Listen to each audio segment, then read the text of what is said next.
Welcome back to another episode 6, in fact, of Sunday Metal Sunday here on Metal Bent Chronicles. And you guessed it, we are going to do a tribute to Judas Priest here tonight. Metal Mikalypse is supposed to be joining me. I haven't heard back from him in quite a few hours. You know, speak of the devil. There he is. So yes, I'll send you a link here then. And we will get the show on the road here. Wait a minute. Hold on a minute. Kind of screwed something up here.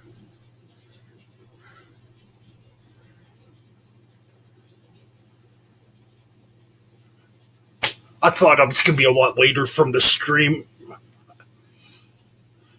I had to run to the store real quick and still kind of having technical difficulties here. Okay, so let's trying to connect my Wi-Fi to the Bluetooth here, so bear with me, and then I'll send a link here. I normally would have had this stuff set up by now. Bluetooth, okay, what the heck? Alright, here we go. Alright. Okay, now it's connected. Alright, cool.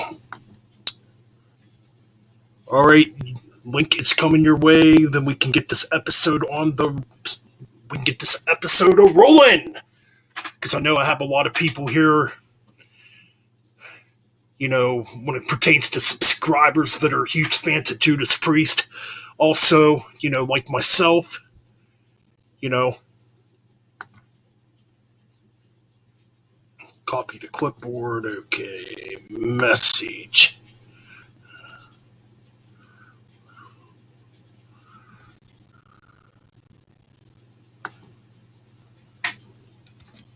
Mike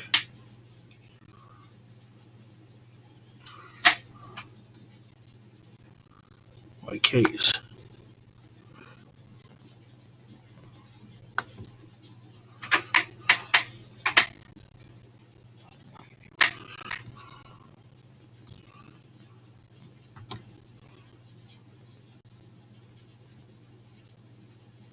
What the heck happened? I don't do this. My bad. Alright, okay, we're cool. Alright, link is sent.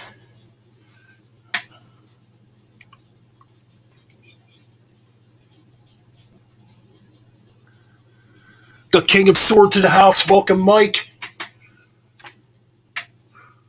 Just waiting for Metal Mikalypse to join the stream so we can get the show on the road. Here he is. Alright. Alright, here we go. So we can get the show on the road. Here he is. Alright. What's up, motherfuckers? Yo. Show on the road. Here he is. Alright. Get some echo in. Okay, now it's stopped, I think. Yep. All good. All right. All good. All right. So, yes, we're going to go through all. Not a new book. We are going to go through all 18 Judas Priest albums, starting from Rock and Roll all the way to Firepower. But before we get into that, let's talk about a little bit of back history when it pertains to Judas Priest. Now, Judas Priest is technically they're 52 years old. Yes.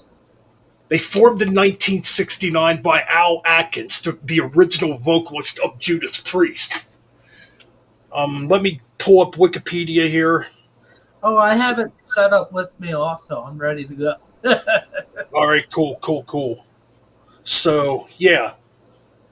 Formed in 1969. Judas Priest. By Al Atkins, like I said. Okay, so let's get in here. I mean, you can't always depend on Wikipedia, but right Yeah. now, that's what I'm going to depend on. And the information for this is pretty much right. So, Yep. all right, here we go. History. All right. Or yes, Judas Priest was formed in 1969 in Birmingham, England. That's the same area that Black Sabbath was formed, right? Correct. Correct. By vocalist Al Atkins and bassist Brian Brund Stapenhill. So yeah, Ann Hill wasn't the original vocal, wasn't in the band yet. Mm-hmm. So that's the original bass player with John Perry on guitars. Yeah. Quite interesting. And you got Fezza Partridge on drums. Mm-hmm. And you know me, I love drummers. I could talk about the drumming aspect. So that's actually the original lineup of Judas Priest before, they got the 69 members you know. 1969 to 74. Yes. Right. So Perry committed suicide at the age of 18. That's Wow. too young. That's too young. And amongst the replacement, the band auditioned. The band auditioned Yes. was Future. That seems like it's phrased weird. Judas Priest guitarist Kenny K. Downing. This is where K.K. Downing starts to come into place. At the time, he auditioned at the time, right? But at first, they turned him down. Yeah. Yeah, they did turn him down at first. Yeah, they turned him down in favor of 17-year-old multi-instrumentalist Ernest Chataway, who had played with Birmingham band Black Sabbath. Isn't that interesting? Okay, I never knew that. I never actually knew that either. He must have been in and out. He might have been in the band when Tony left for a bit to do Jethro Tull. Yeah. I'm thinking. I think so. That sounds like it could be accurate, but I actually never knew that. Yeah, you can't have Sabbath without Tony. That's just exactly. It wouldn't work at all. When they were still called Earth. Oh, okay, never mind. That makes sense. Before. That makes sense. That was actually before, because Tony Iommi was still with Sabbath, before going off to Jethro Tull for that little stint. Stapenhill came up with the name. Oh, Stapenhill's the one that came up with the name Judas Priest. Okay. What were some of the original names that were rumored before Priest for the band? We're gonna get there. I mean, right now it's just Judas Priest. Okay, so the name Judas Priest from Bob Dylan's song, "The Ballad of Frankie Lee and Judas Priest." Okay, ain't that interesting? Mm-hmm. On the album John Wesley Harding. Yeah. Huh, that's pretty interesting. Partridge was replaced in 1970 by drummer Fred Woodley, who later rejoined Chataway and Steppenhill in the band Bullion. Interesting. Mm-hmm. I'll have to check that. I'll have to check those bands out. So no members of that early lineup lasted long enough to play on the band's recordings. Through several songs co-written by Atkins, which appeared on their first album, Rock-a-Rolla. Yeah. So the band recorded a 2-song demo, Good Time Woman and We'll Stay Together, which you cannot find those on YouTube. I tried to look, you cannot find them. That's a shame. So they're definitely hidden in the vault somewhere. And eventually gained a 3-album recording contract with the label Immediate in late 1969. So they had a record label in 1969. Mm-hmm. After a gig in Walsall. Yes. If I'm reading that right. Yeah, okay. But the label went out of business. Okay, so that's why the first album never happened in 1969. Time Woman and We Shall Stay Together. Good Time Woman, my bad. Yes. So yeah, it's interesting they had two demos. I wonder what they would have sounded like. Oh, gee, that's a mystery, man. Before the album could be recorded, and the band split up in 1970. So Judas Priest actually broke up in 1970. That version of Judas Priest. So we're getting into where the Judas Priest we know comes into play. Which would be the Blitz. Want me to read from there for a bit? Yeah, you can go ahead and read. Atkins found a heavy rock band called Freight rehearsing without a singer, made up of K.K. Downing on guitars, his childhood friend Ian Skull Hill on bass, and drummer John Ellis. He joined them, and they took on Atkins, the funk band's name. Their first gig was on March 6, 1971. Ellis quit later that year, was replaced with Alan Moore. Early shows include Hendrix and Quartermass covers. And in 1972, the list included the originals, Never Satisfied, Winter, and the show closer, Caviar and Mets. Okay, I like that song title. That's freaking interesting. July 1970 saw them making a 45 RPM demo of Mind Conception, with Holy is the Man on the B-side for Zella Records label. We continue on. I would love to find a copy of that. The demo of Holy, or wait, which one is it again? Mind Control, or man. Mind Conception. Yeah, Mind Conception. Mind Conception is actually on YouTube. Yes. That's the only one with Al Atkins that's on YouTube that I know of. I wonder if the band has all these locked in key and some vault just sitting, waiting to be remastered. Definitely. They're definitely locked away. Alright, so Atkins continued to write material for the band, including Whiskey Woman, which became the base for the Judas Priest staple, Victims of Change, which Whiskey Woman is also on YouTube here. Not with Atkins singing it, though. It's actually Rob Halford, which kind of blows.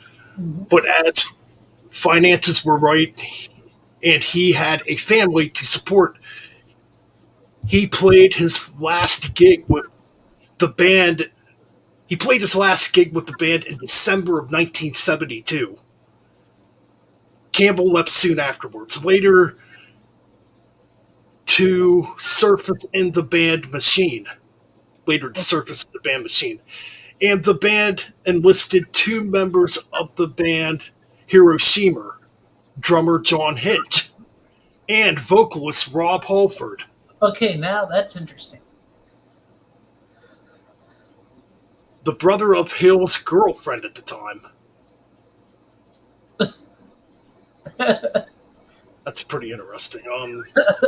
Halford and Hinch played their first show with Judas Priest in May of 1973 at the Tower House in Wettington, England.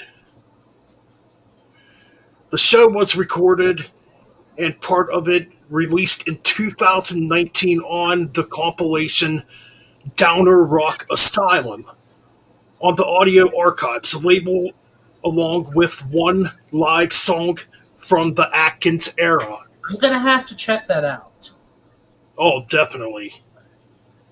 Judas Priest made their first tour of continental Europe in early 1974, and they returned to England that April to sign a recording deal with the label Gull.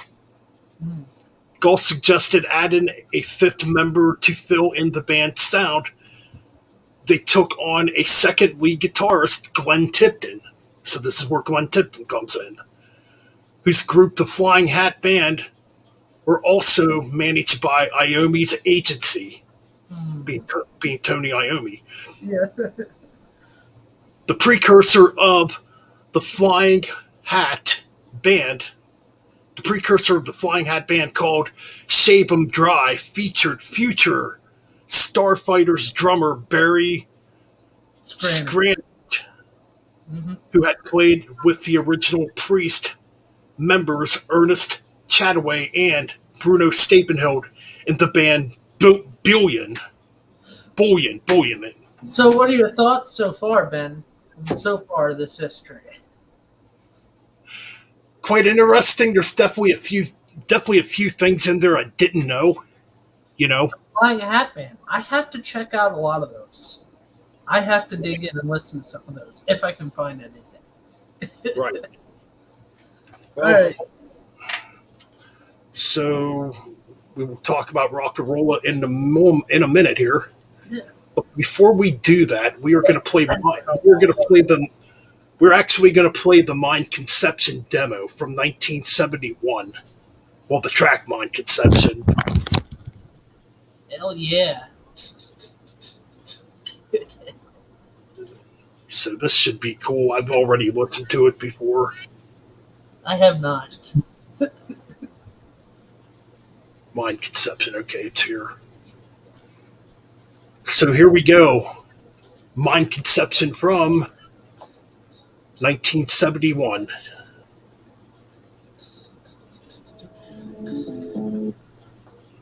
No. Back up here.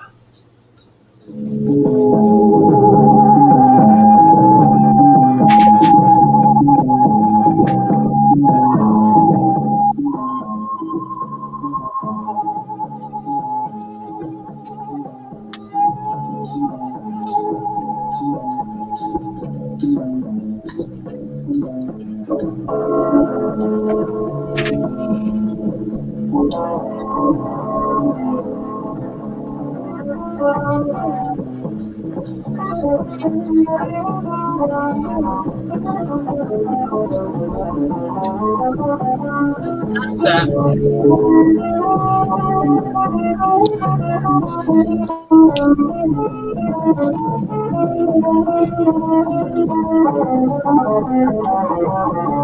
I'm gonna go get a glass of water. I'll be right back, Ben.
Very psychedelic sounding.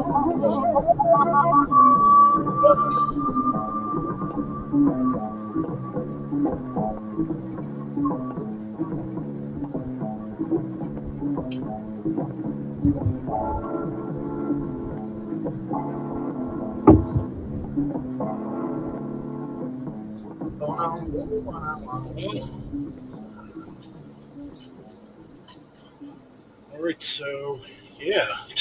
Oh, Xavier might be popping in. All right, cool. Bit of a bizarre listen. Definitely very psychedelic sounding. Kind of like the first Scorpions album, Lonesome Crow. So,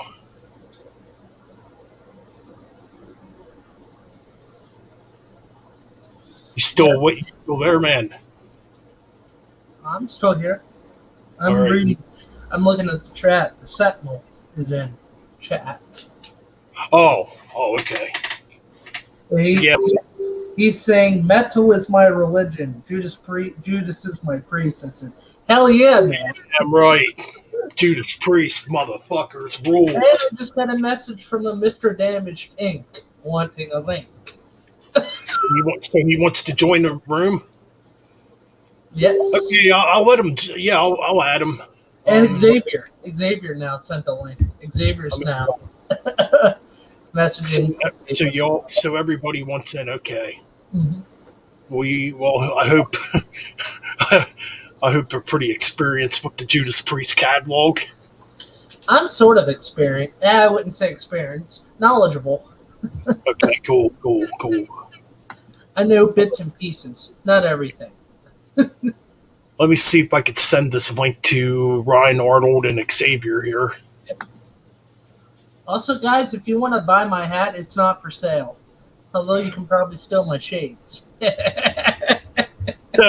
Fun in chat. Gotta have a little fun.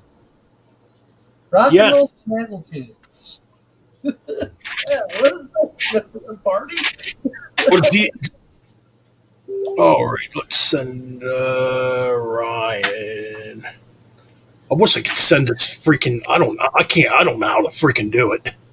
Send this to our group room. Oh, you just copy the link and then you put it in the group room text chat. Yeah, it won't let me. That's probably Messenger being Messenger. Pretty much. Yeah. What's up, Rock and Roll Snaggletooth? How is your evening or day going, good sir? So he's in the chat right now. Yep. All right, here we go. All right, there we go, man. Yes, I will send you a link. We are going to talk about every Judas Priest album. We have 5 viewers in chat. What is up? What's up, everyone? Got Ryan Arnold here. I will let you in. All right, what's up? What's up? So you missed a good chunk. Well, the good first little. Yeah, chunk. we talked about the okay. early Well, Priest. We talked about the early dates. Cool. So we're on rock and roll right now. The first album, which we will talk about here once everybody's in the chat. Yep. Mm-hmm. I know all these Exactly. albums quite good. I sort of know these albums. I listened to them briefly throughout the whole day, over and over. So Cool. Yeah, I got 'em all. know a select few. This priest. okay, Ryan. Hey, you get to learn as much as I get to learn. Nothing wrong with learning. I know all these albums quite And good. Xavier's in the chat. Xavier's in the group chat having issues. Like connection issues? Like link issues. Oh. Yeah. I just sent the link now He needs a to money. Xavier.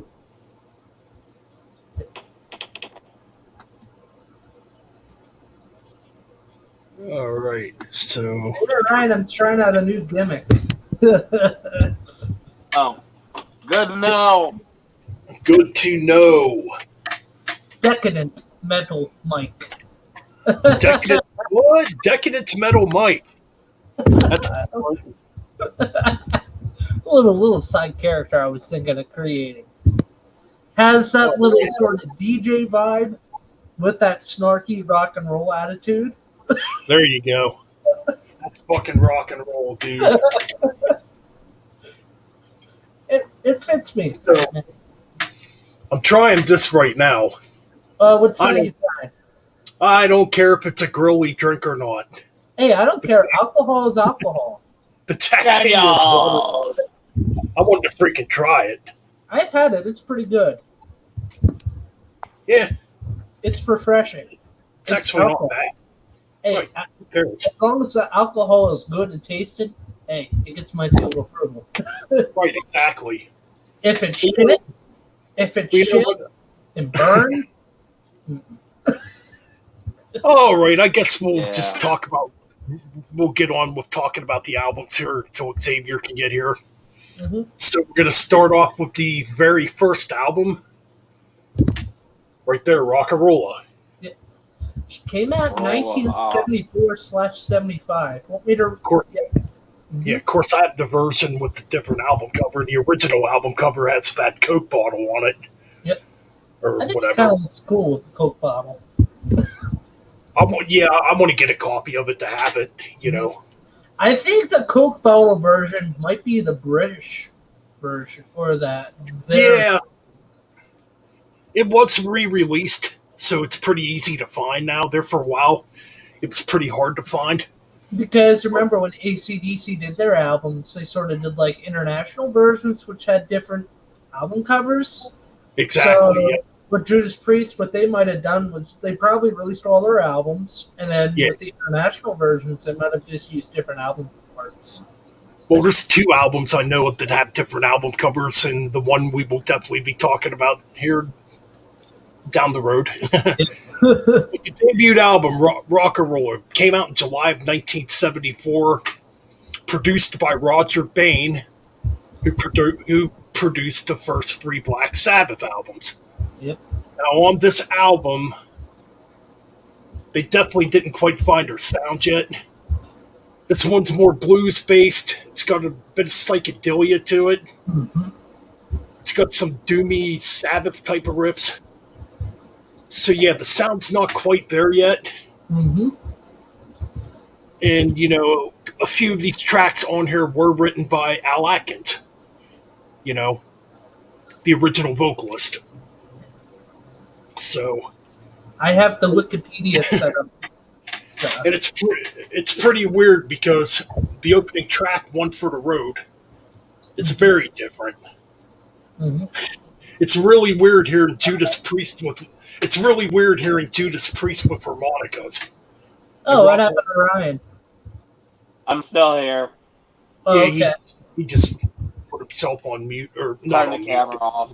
Yeah, he turned the camera off. Camera off. I'll only get involved if it's like an album I know by heart. Sure. That's no problem. Yeah, it'll be a while. It'll be a while, or maybe not a while. It might be here shortly or something like that. Yeah. So yeah, the opening track, "One for the Road," it's very bluesy, which is very weird for Judas Priest. Yeah. Like I said, it's got harmonicas in it. It's quite different. Then you got the title track, "Rock-a-Rolla," Yeah. which was one of the first TV appearances they did on some British show in '75, which you can find it on YouTube. It's on the Metalworks 73 to 93 VHS tape.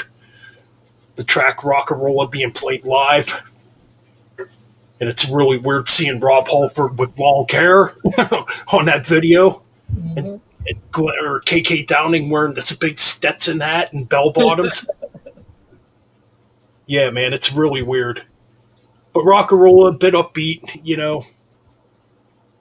Again, quite different sounding. Yeah. That's all I can really say. It's definitely different sounding. Then we get into the epic track on here, which is split up into 4 parts. "Winter," which this track kind of has a doomy, it's got a very psychedelic build up to it, then it gets pretty doomy. Mm-hmm. The riffs are definitely kind of Black Sabbath-like in the beginning. So we got Xavier here now. Then we got "Deep Freeze," which is just another... Yeah. Yeah, "Deep Freeze" is actually a bunch of dive bombs and just weird guitar effects. Whiskey Woman was. I have the Wikipedia. Oh, yeah. On the side. For the album, the track "Whiskey Woman" was kicked off the tour. Bain didn't want to play it on the tour. Yeah. Yeah, because we'll get to that here in a minute, how, they already had songs written. Yes. Or the songs from Sad Wings of Destiny were pretty much already written. Mm-hmm. A good bit of them. But anyways, yeah. Then we get into "Winter Retreat," which is very bizarre. It's very, oh man, it's very Pink Floyd-like. Mm-hmm.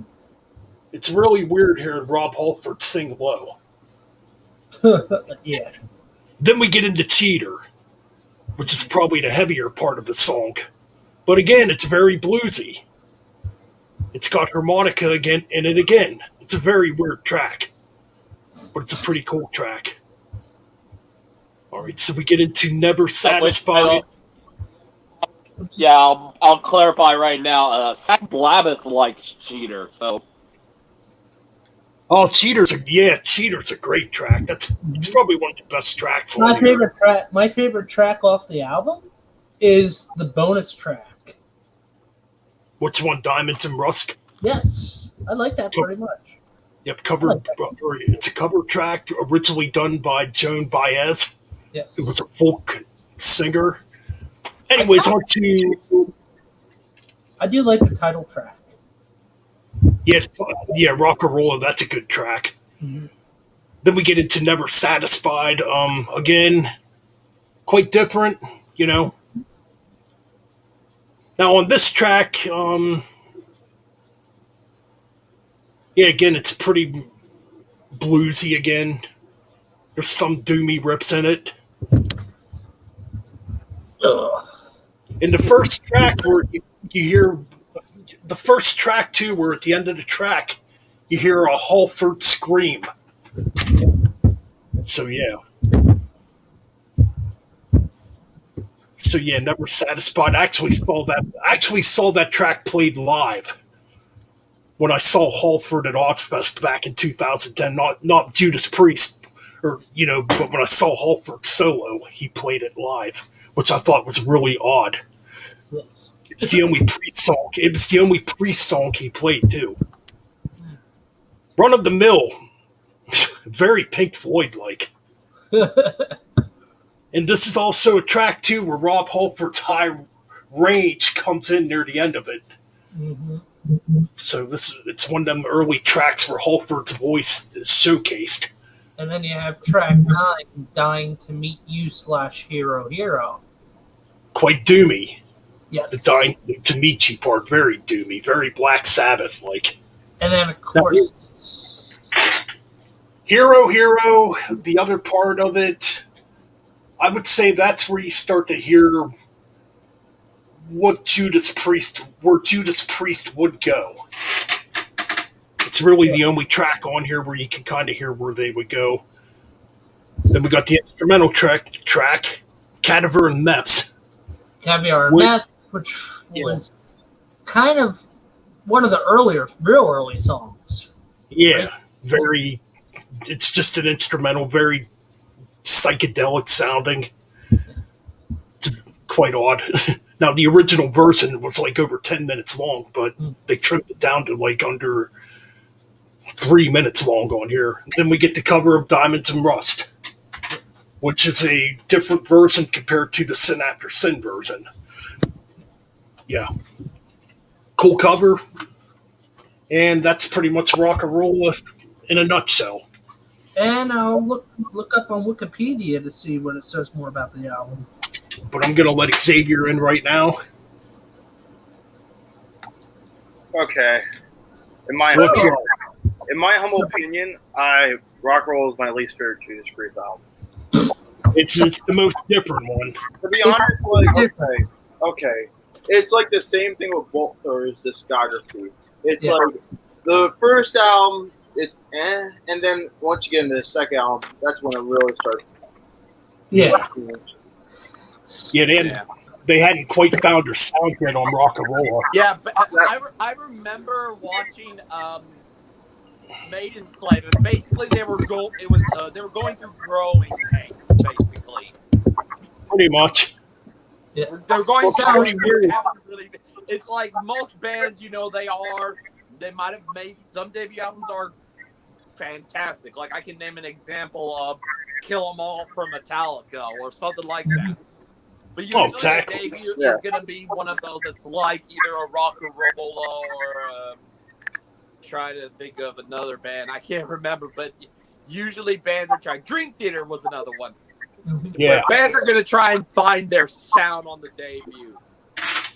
Or even the band. Let's see, other bands that had very different debut albums. The very first Step album is very different. The first Motor album is not really That album's It's- more. Well, it's like mostly covered on that album, to be honest. Yeah, that one's kind of different too. They didn't quite have the sound. Real motor. AC/DC's very first demo album was different from the band's sound. Right. All right, we got Speed King in the chat. Welcome. We got the Sentinel here. We got Zach Blabbeth here. Yep. Welcome to So- the chat, guys. From here on Wikipedia, at this point of the band's career, they had not yet developed their signature look of leather and studs. They had appeared on British television program called The Old Grey Whistle Test in '75, performing Rock-a-Roller and Dream Deceiver, and the wardrobe was very hippified. As Right. journalism Malcolm Dome put it, the footage was included on the Electric Eye DVD. In addition, the album is more blues and hard rock oriented. Well, the thing is, too, the thing is, too, about that first Judas Priest album, like Roger Bain wanted them, I guess Roger Bain wanted them to have a horn section on the album, Yes. and obviously the band didn't agree with it. No. That would have been really weird if there would have been a horn section on Rock and Roll. Like It's already weird. imagine hearing a Rob Halford high note and then a horn right after that. It would have been a disaster. So yeah, Rock and Roll. I would definitely give this album like a 6 out of 10. I'll Like give it's it not a the best album at all. 6.2. 6.2 out of 10. Mhm. Yeah, Xavier? I can't. For me, I would give it, honestly, even though it's not my favorite Judas Priest album, I'll probably give it like a 5. Okay, that's That's fair enough. Decent amount. I rarely listen to it, but I would kind of agree with some of y'all. Be somewhere around there. But usually, when it comes to me, I do it differently when it comes to reviews. So it's one of those in the area of between a 5 and 7 out of 10, somewhere around there. See, why I gave it a 6.2, it hit what I wanted it to hit. Because I love psychedelic music.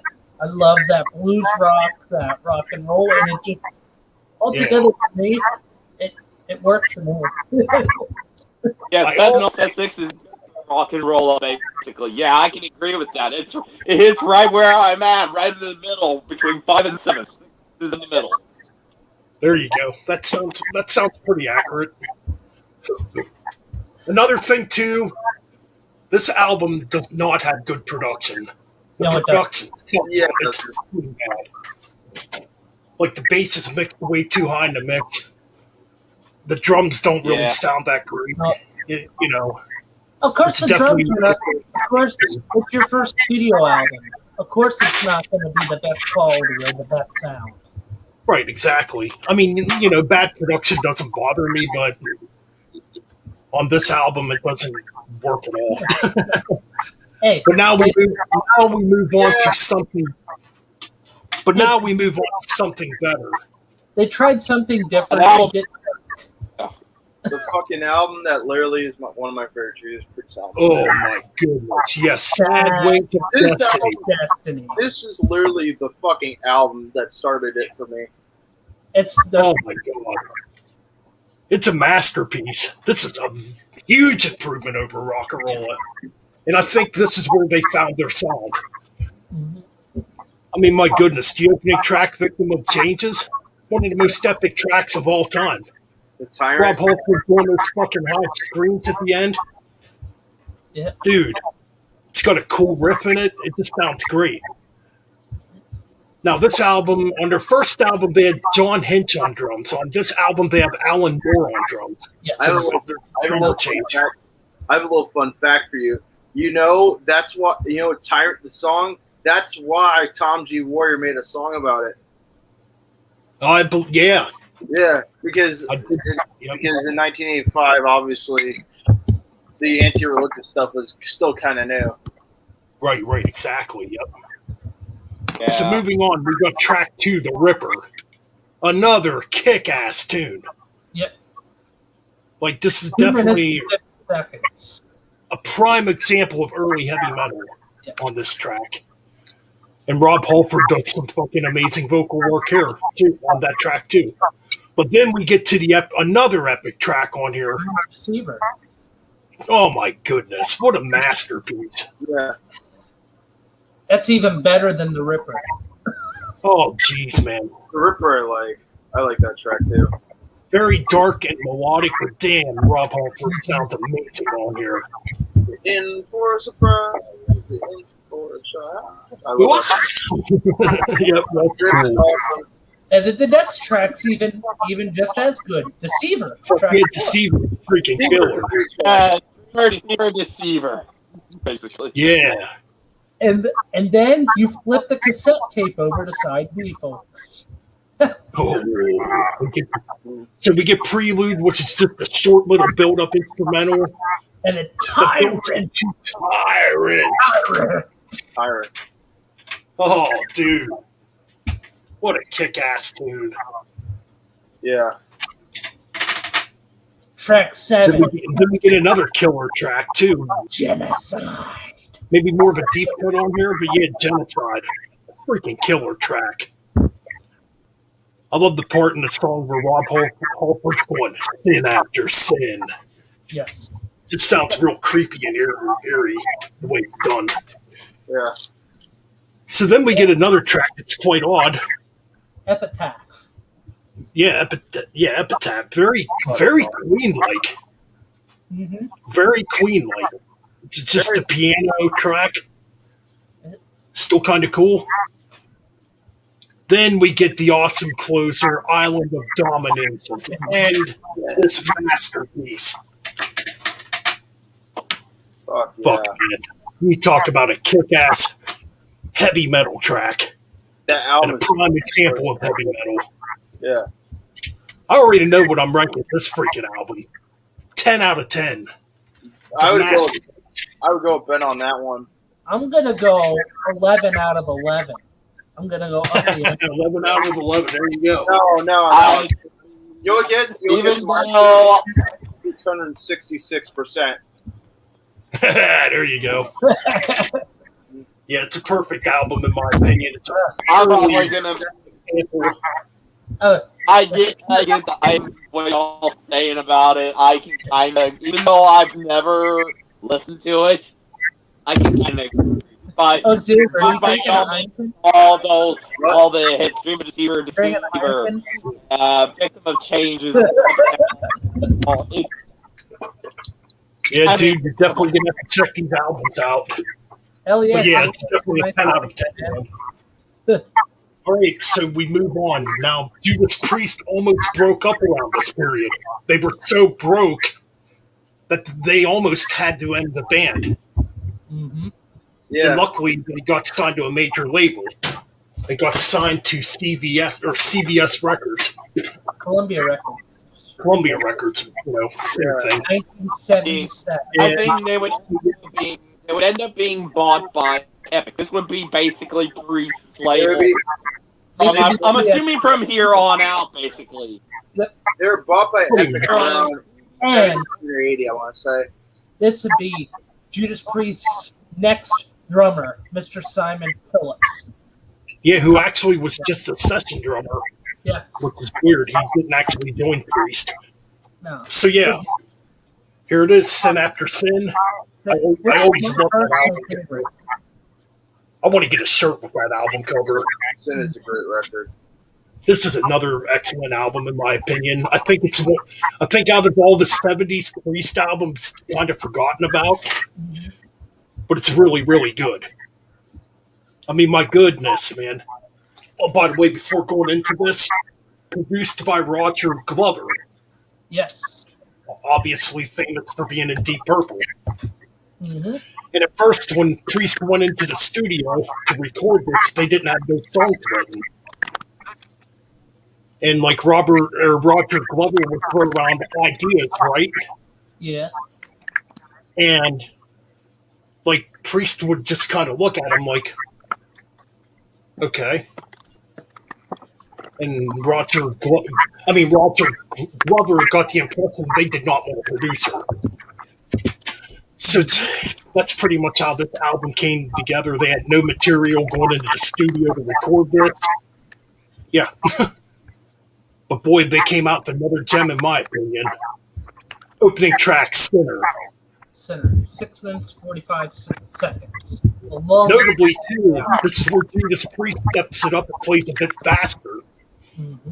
Yeah. Sinner, yeah, an opening speed metal type of track. But Jesus Christ, dude. It's good. The guitar center Keiko Downing, the guitar solo Keiko Downing does is freaking amazing. Yeah. Okay, I love Simon. I love Simon Phillips drumming on that track. Center has some nice drumming to Simon Phillips. oh my God, he does an amazing job drumming on here. And I think he was only 19 at the time. Yes. And he's doing stuff like drums that no drummer was quite doing yet. Nope. You get double bass drumming, you get a lot of fills. Yeah. You know,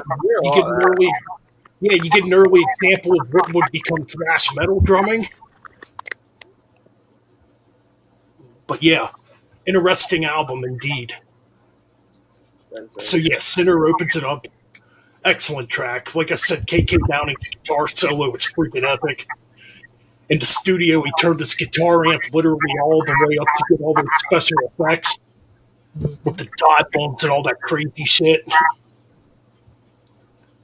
Yeah, That's just a great track off. Is a good track. I'm just reading comments at the same time. I know it's a bad album. oh yeah. Mental is a good track. Yeah, I'll check. All right, we got Reem C here. Welcome, my friend. All right, Oh, that's no problem if you're busy. We all got stuff to do at Oh, yeah, we all do, No yeah. problem. so then we got track 2, which is a Joan Baez cover, obviously. Diamond and the Rust. We have already Diamonds and Rust, yeah. Diamond and the Rust is a good song.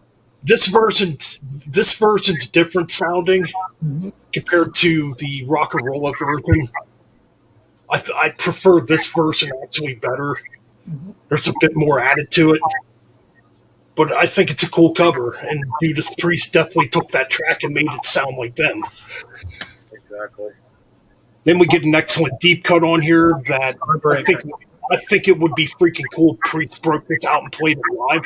Starbreaker. Mm-hmm. Excellent deep cut. Excellent deep cut. Mm-hmm. I mean, it's got some pretty cool riffs in it, in my opinion. You got track 4, The Last Rose of Summer. Which is kind of a ballad. Mm-hmm. Very different because this track's very laid back sounding. It kind of has a near the end of it. To me, it kind of has a Led Zeppelin feel to it. Rob Halford does a good Robert Plant at the end of it when he's screaming. I know a lot of people don't like this track. Oh, I love this track. I love it. Yeah. I like it too. I think it's a great ballad. I would say deep cut track also off the album. Oh, definitely. I think it could have been a hit too. I think it easily could have been a hit off this freaking album. Oh, Ron Jay, radio. Jay, we are on Sin for Sinner at the current album. Yep. Sin After Sin is what we're talking about now. The third studio album. So then we go to side 2. Gets even more interesting. You got Called the Priest. Hold on a minute, I lost track here. Well, we already talked about that. Let us pray, Call for the Priest. Yeah, let us pray for the Call for the Priest. Which the let us pray, the let us pray part. It's like an echoey effect somewhere. Yeah, I don't know who's it coming from. Is it coming from you? Wait a minute. I know where it is. Wait a second. Okay. Okay.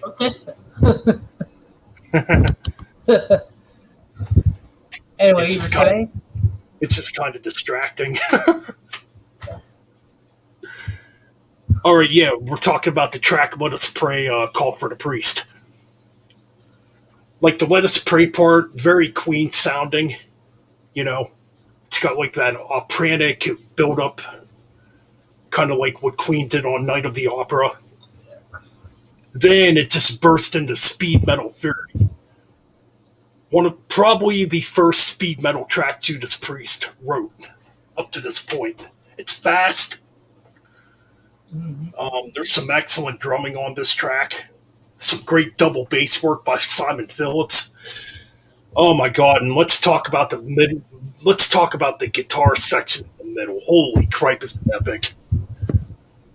Definitely an early example of what you would hear in like German power metal or American power metal with the twin guitars and the well, yeah, it's definitely an early example with the twin guitars and just the epicness of it, which Rainbow was already doing that. Richie Blackmore was already doing that, but I think it's an excellent freaking track. Definitely an early example of speed metal.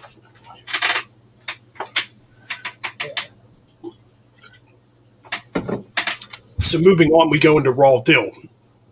Now this track, it's a good track, but it's not one of my favorites on here.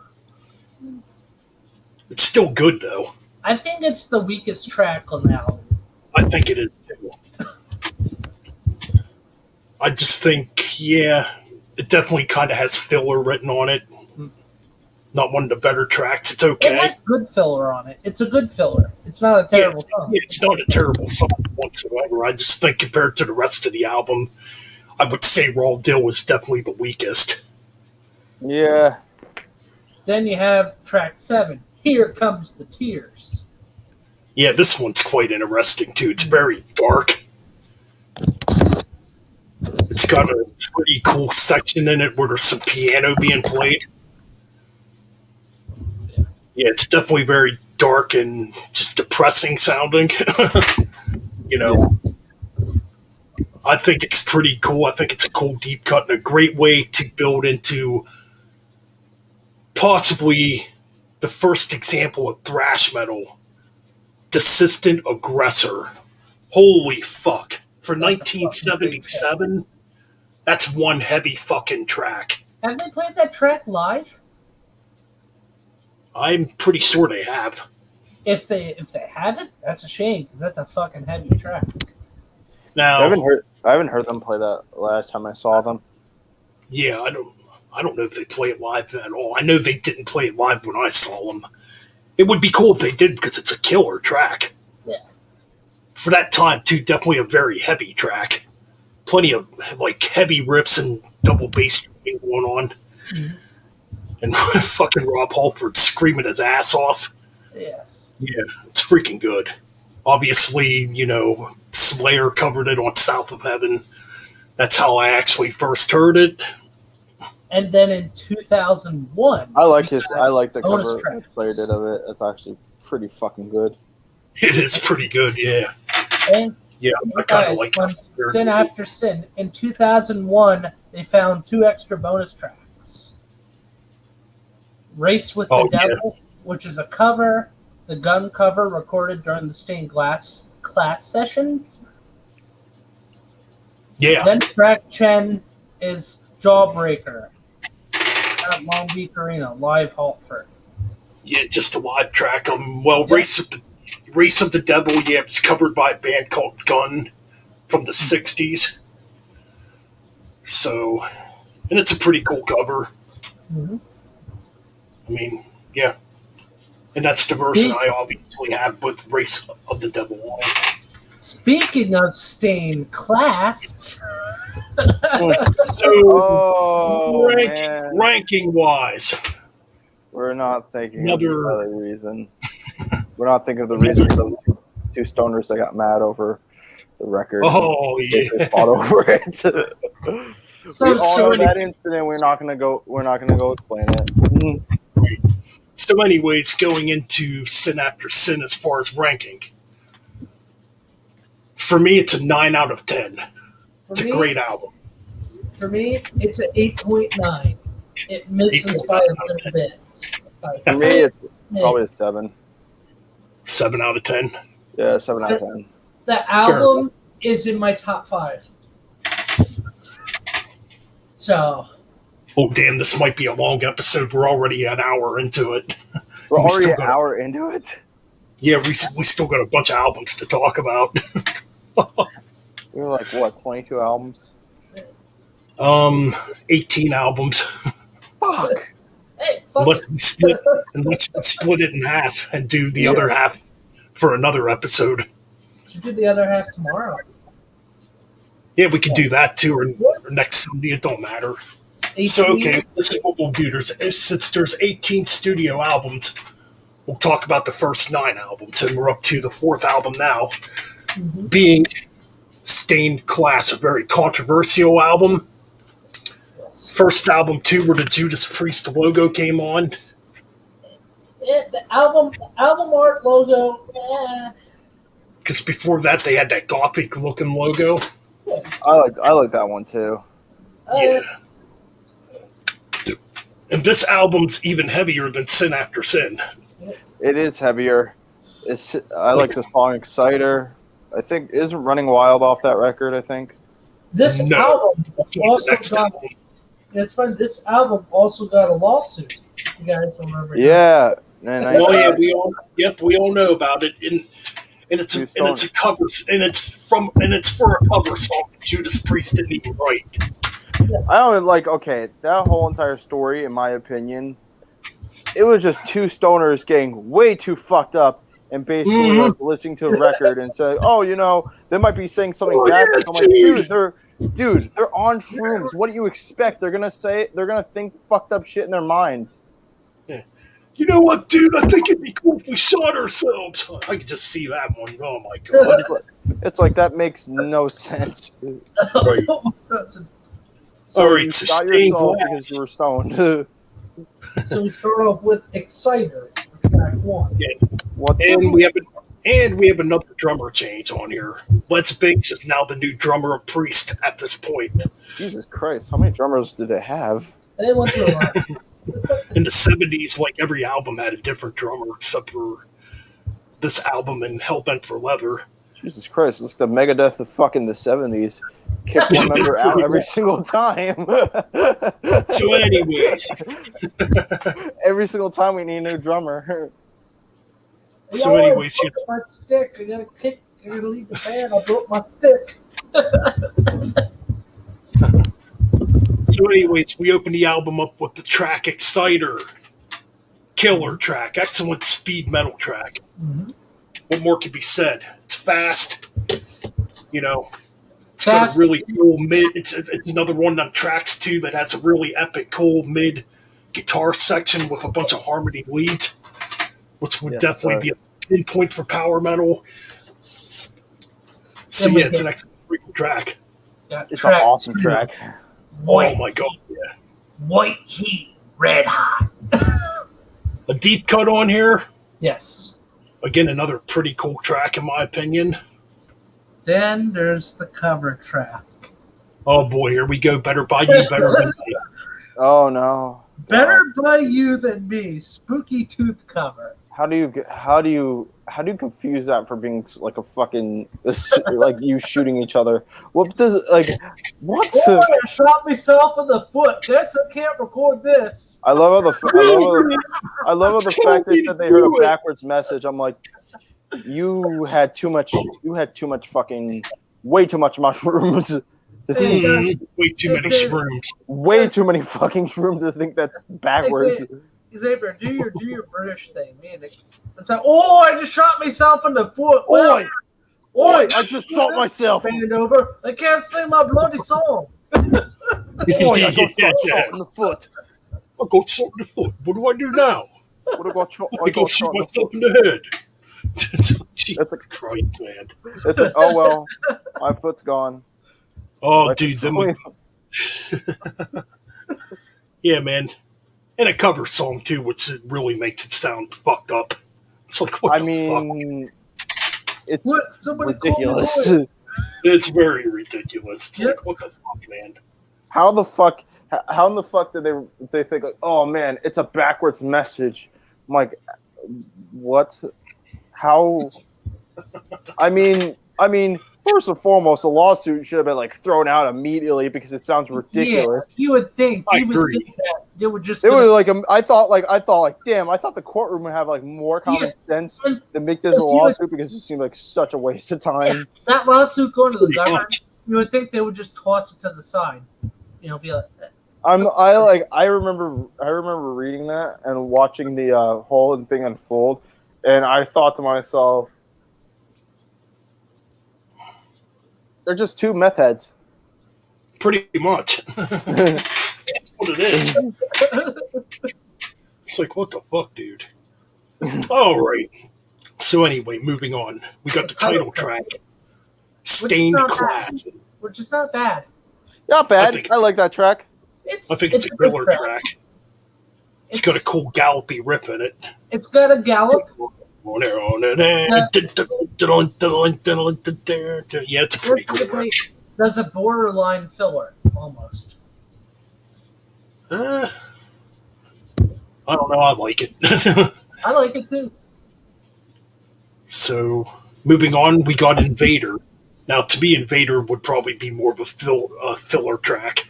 Yeah, I thought you were going to say Phil Rudd for a minute. I was like, what? No. Yeah, it's a track on the album I don't have much of a memory. I mean, when I listened to it, it's not very memorable. I didn't really. I listened to the track and I was like, they could have played something else. I mean, it's an okay track. It's an okay track, but it's definitely a filler on here, in my opinion. A lot of fill, no pill. Still a pretty cool track, but yeah. Yeah. Then we move into the second half of the album. Saints in And this Hell. freaking track is killer. Saints in Hell. It is. Freaking heavy, has a very Sabbathy vibe to it. Just absolutely killer, in my opinion. And then you have a little short track, Savage. Pretty underrated track. I think that's a pretty cool little track. Beyond the Realms of Death. Track Epic. 8. Absolutely epic. Epic. That's probably the best track on the album. Yeah, it's definitely one of them. Mm-hmm. It's definitely a killer track. Track 9. I forgot to mention one thing about this album, about the lawsuit too. You know what's so funny is when they did the autopsy on the guys that shot themselves, they noticed they checked their system and they were on mushrooms. They're on mushrooms the whole entire time.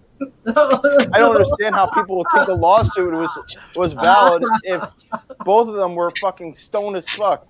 And they said they probably had 4 or 5 mushrooms in their system. Jesus Christ. Like they were already fucked out of their minds by then. Yeah, they're fucking blazed by then. Yeah. So, dude, what the hell? I looked up the report for that. It made no sense. No, I still can't believe they actually made that into a fucking court case. Yeah. People will do anything for money. Free money. If I was the judge, I'd be like, what the fuck is this? These kids do. Yeah, exactly. It's like these kids were just high on drugs. That's what happened. I'd just be like, that shit happens. Next. That's why That's why you don't do drugs, kids. don't do drugs, kids. Yeah. You can smoke weed, but don't do drugs. Track 9. Yeah, exactly. Track 9, Heroes End. I think it's an excellent track. Heroes End is a freaking killer track. That is a great track. Then there are bonus tracks. There are bonus tracks. Hold on a minute. I don't think they ever played that track live. They never have. Heroes End. No, they haven't. Maybe back in the 70s they did, but I've never seen it played live. No. And now here's the bonus tracks from Yes Again 2001. Track 10, Live Halford, Firebirds Below. Which, yeah. Track 11, Better, get this, they play it live. Better by You, Better Than Me, Live Foundations Form. Los Angeles, California, September 13th, 1990. Only time it's been played live by Judas Priest. Yeah, Firebirds Below. Yeah, it's recorded during Ram It Down. It's pretty forgettable. Yeah. And the Lawsuit song played live September 13th, 1990. The The only year time before the whole entire shit hit the fan. Yeah. Pretty much. What was Pretty that much. lawsuit? What was that lawsuit? 91, 92, I think. I think it was Yeah. around. It was around the time Painkiller was coming out. So It like would have been 1990, 1990, 91. What Yeah, it was around gold? that time This period. album went gold. Gold. Yep. I think it's Yeah. an excellent. I think it's an excellent. I think it's an amazing album. Sold Oh, over yeah. 500,000 albums sold from this. Like this album definitely is a step up when it comes to like the heavy metal side compared to Sin. I would Remember, definitely. remember, this is 1978. They recorded 2 albums in 78. Yeah, Or But 79. No, 79. I would. Is it I 79 or would 78? Okay. I think it was 2 albums that year. Or They 79. did. They put out. Well, Killing Machine came out in '78. Hellbent for Leather came out in '79 here, which they're the same album. It's the same album. I have Killing Machine for my vinyl collection. So yeah, technically there were 2 albums at '78 from Priest. Yeah. But anyways, to rank this album, I'm giving it. I would give it a fucking 8. Would you I think say, Xavier? 8. 8? Okay, yeah. I'm going to give it a 7.5. 7. Holy shit! Damn, I'm giving it a 9.5 out of 10. I think it's a great album. It's a great album. It's a great album. And it's Amazing album. Oh yeah, It's a great album, but it's not. It's not it's quite my there yet. fourth- Right? it's my fourth. It's my fourth favorite Judas Priest album. It's number 6. It misses out by a tiny. All right, so moving on, we go into Killing Machine. I will It's say called- this about the album before that. I remember when I used to look at that record, I thought it was fucking. I was more afraid of it than fucking Glenn Bent from DS. You know what? I was so It's afraid of it weird. because of the court case until I learned afterwards that was a bunch of bullshit. I'll tell you what. I was kind of the same way too. I was a little bit skeptical about it. I look at that album. I'm like, holy shit! I probably shouldn't buy this album. Yeah, exactly. Until I I learned knew the about- case was like fucking just a bunch of meth heads getting Yeah. too fried. Because I obviously I heard about the court case before ever listening to the album or buying it. Then one day I bought it on cassette at a flea market for like $1, and I got to be honest, the album gave me a bit of an eerie feel when I first listened to it. Probably because of that court case. Yeah, a little bit gave me that eerie feel, but I heard Exciter, I'm like, oh, it's not that. Right. It's a killer album. But yeah, it's number 4 on my list. In my ranking list, that would be. Because I ranked these albums about a year and a half ago. I'm pretty sure it was at number 4, number 3, one of them. I can't remember. But moving on, we go to an album, Yes. which to me, this album would definitely lead into more of their 80s sound. It's a tad more commercial sounding. I'm talking about Killing Machine, also titled Hellbent for Leather. I have the vinyl of that. I have it on vinyl too. I have the 78 pressing of that. That's the one I got too, the original pressing. I only paid like $10. $10. Same here. I remember one time I went to Princeton Record Exchange in New Jersey, and I fucking found that for like dirt cheap. Right. It was like $10, $5 maybe. Pretty cool. Yeah, it's a great album though. It's Yeah. still a good album though. Like So delivering the goods. On drums, we have. That's right. We still have Les Binks on drums. Yes. Okay, so it didn't become Megadeth again. Yeah, finally an album where they have 2 drummers, or the same drummer and 2 I was times. gonna take a shot every single So time track a drummer left or drummer got kicked out. All right, so the fifth studio album. First track, "Delivering the Goods." Right away, you can kind of notice a difference in sound a little bit. Like I said, a bit more commercial sounding. Still a cool track. I like it. I mean, Track 2, Rock Forever. yeah, this one's Filler. definitely a bit more. Yeah, it's kind of filler. It's not bad. No. It's got some cool drumming in it. Track 3, I'll let Xavier do a few tracks. Yeah, Let me look. I mean, y'all can talk about. Let me look at this because I haven't looked at So, the album in a while. Let's talk about Actually, I had to look it up on Wikipedia because it's so hard to read on the back of here. That's what I have it on Wikipedia. Talk about how good the drumming is on this album. Drumming's fucking good on this album. Les Binks was a great drummer. Yeah. Not a well-known drummer, also. Mm-mm. Not that much Really? about. No. I was reading up some stuff on Judas Priest. A lot of the hardcore fan base only knows about Simon Phillips and Scott Travis. They didn't know Wes Banks was the drums. After he left Priest, he pretty much just disappeared. Yep. Then he reemerged.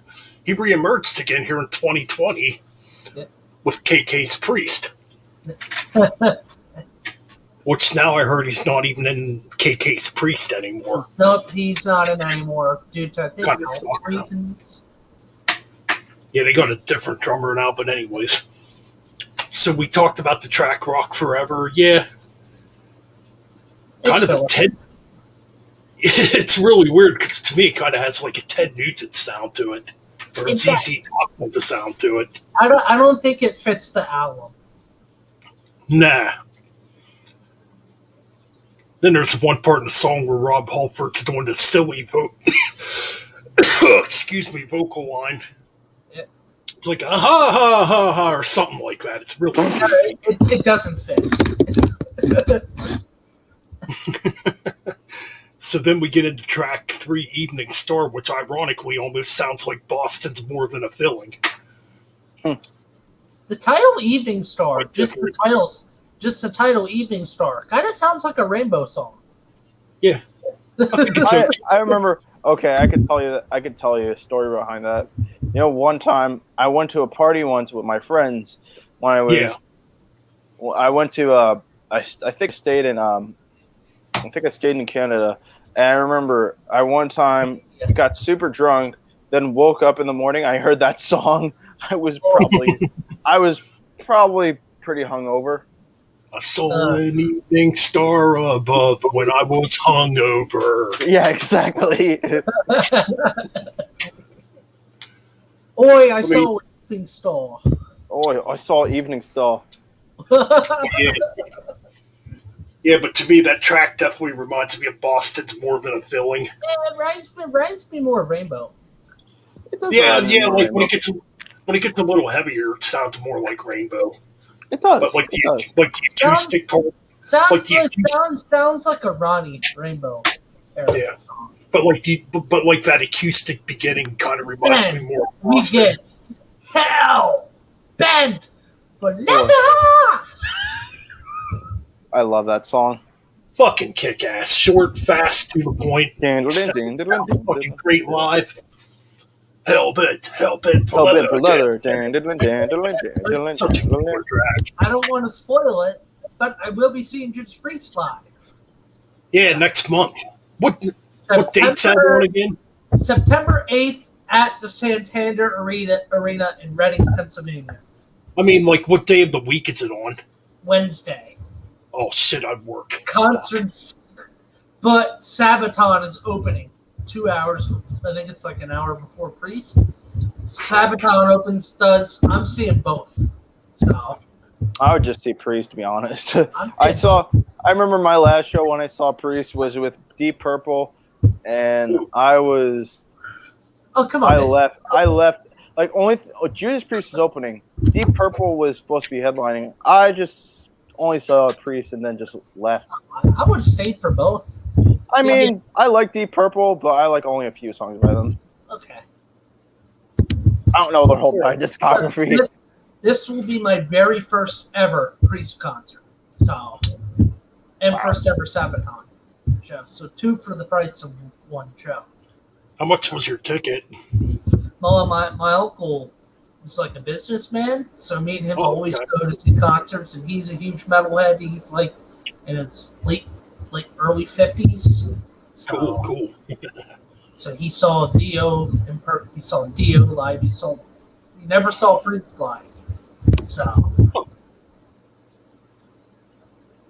there are still tickets available, but they're getting sold out real fast. So. Well, if I can get off work for it, I think I'm gonna fucking go. Be like, I need off. I'm going to a concert. I would just fake sick and go. I would go there. Yeah. So, anyways, yeah. We're talking about Hellbent for Leather. Yes, a killer fucking song. Excellent song. Hellbent for Leather. It is in the live Hellbent for Leather. And it's in the live set list. Then we go to track 5, which I think is the weakest song on the album. Take on the World, which is just very emphatic. I want to take on the world, kick all the haters out. I would. I'll maybe take that on.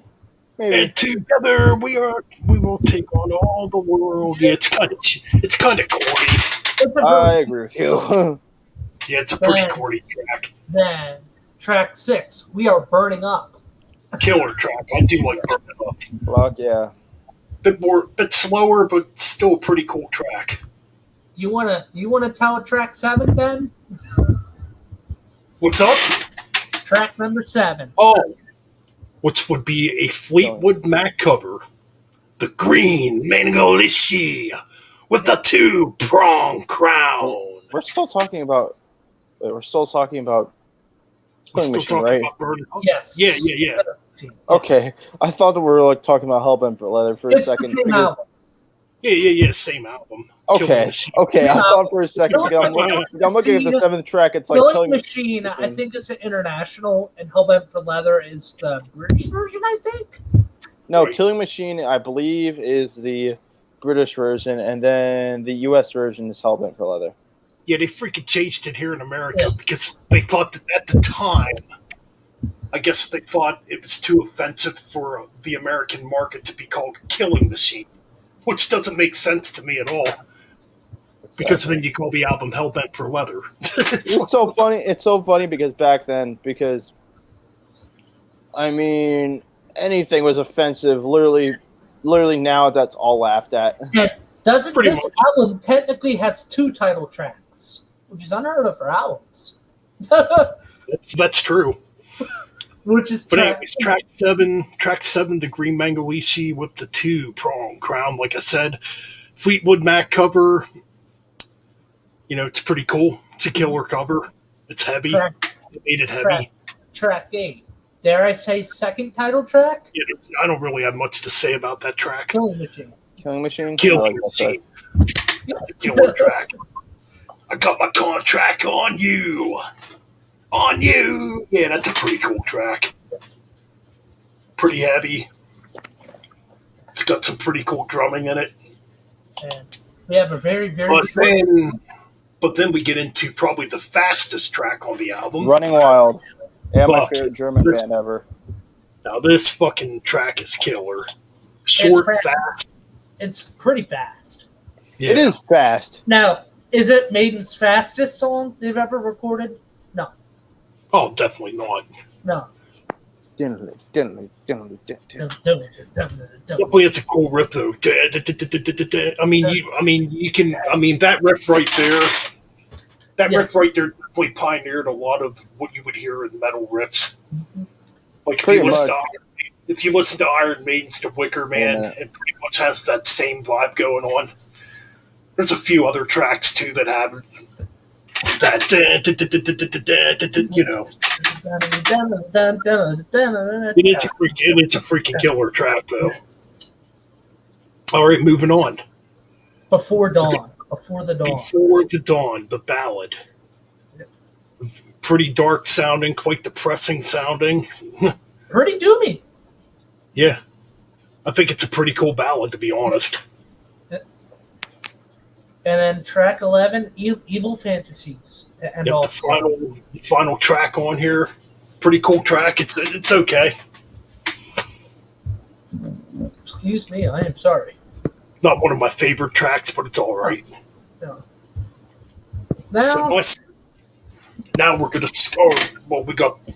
If you want to talk about the bonus tracks on here, I will think that fucking Fleetwood Mac song is a bonus track. No, it's not actually. you would think. Honestly, I didn't. That as one. Honestly, for the longest time, I didn't even know it's a cover track until I researched it. I'm like, what the fuck? But yeah. So we got Fight for Your Life recorded during Screaming for Vengeance. Sessions. And Riding on the Wind. Played at the Halford Tempton U.S. Festival. Yeah, Fight for Your Life. Fight for Your Life. Pretty forgettable. I don't really remember much of it. Yeah, I've never put on a studio album. I guess. Yeah, some tones are just too shitty. They don't make the album. And yeah, so this album, yeah, you could tell this is definitely the album where Judas Priest was going to go in the 80s, sound-wise. Yeah. Especially on the next album that we're going to talk about. It's like the biggest overrated album ever. Pretty much. I would give Hellbent for Leather like an 8 out of 10. 10 out of 10. I mean, 10 out of 10. Well, Killing Machine, but same thing. It's the same album. Hellbent for Leather, that's my number 3. It is a 9.0. Solid 9. Cool. I just think I like Stained Glass and Sin After Sin a tad better.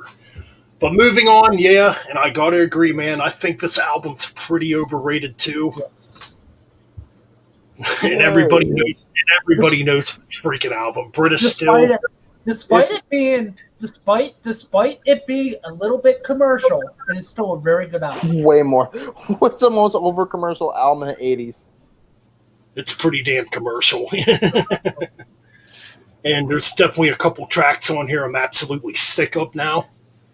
And you can guess what tracks those are. Breaking the Law and Living After Midnight. We don't even have to really talk about those songs. Yeah. Because we all know them. We all know them. We don't need to talk about them. I've heard it from people who are not into metal. Right, pretty much. That's what the radio rock poser fans listen to. Yeah, like Eddie Trunk and fucking. So so there's already some iconic tracks. Well, there's tracks on here that we couldn't talk about. Yeah, there's still good tracks on this album. Yeah. Don't get me wrong. Yeah. You have Rapid Fire. You have Metal Gods. Rapid Fires. Grinder. Rapid. So Breaking the Law opens. Well, there's versions too where Rapid Fire opens the album. Like the remastered version actually opens up with Rapid Fire, which I think is a better way to open the album. And it's pretty much an early example of a speed metal track. I think it's a killer track. And we have another drummer change. Of course. Okay, yet again. The drummer has dropped his sticks. So, in my opinion, the worst Judas Priest drummer, Dave Holland, is the new drummer. Oh, I know that guy. He doesn't really do much on the drums. No. I mean, he does okay on Rapid Fire. He does do a few cool double bass things in it. But, So then, Breaking the Law, we don't got to talk about that. You got like Metal Gods. And that is literally the shortest track on the whole album. That could have been the last song on the album. So you got Metal Gods. It's an alright track. You got Grinder. Grinder's a kick-ass track. I do like Grinder. Grinder's awesome track.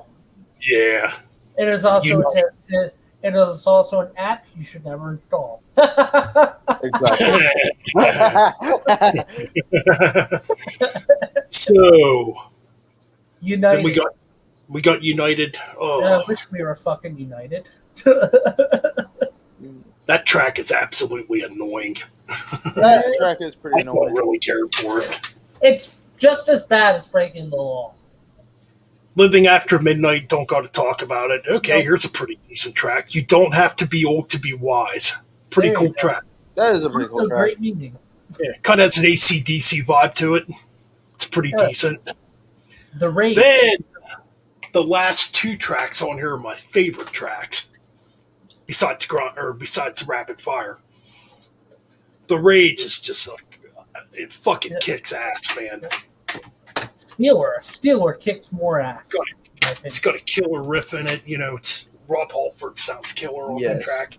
And yes, the last track, Stiller, holy fuck, is it good? Such I- I wish they'd put it in their live set. I think Steeler is a better track. Than I think it's the best track on the album. It is. Oh yeah, for sure. It's the more aggressive. It's definitely the most aggressive track on the album.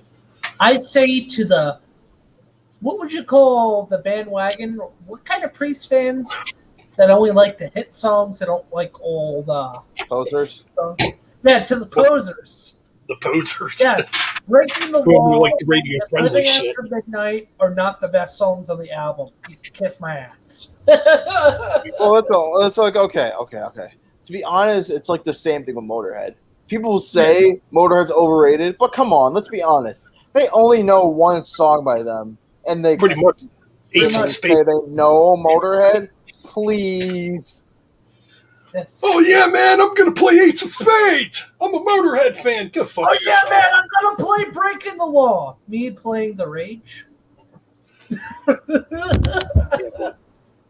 So this album, I'm giving it a 6.5 out of 10. I'm gonna I give know it that's low. It's controversial. I know. 6.4. People are gonna kill me if I say this, but Go ahead. 4. Hey, If people are gonna put me on a fucking altar. Yeah, they're gonna put us all on an altar. Kill Uh, them! Kill them! Kill them! Kill them! now they're gonna send us to Mars. All the Martians are gonna look at us like these fucking weirdos. All right, moving on. Pretty much a forgotten album, and it even goes more commercial sounding. Point of Entry. If you want what we're buying, we're selling. We're selling commercials.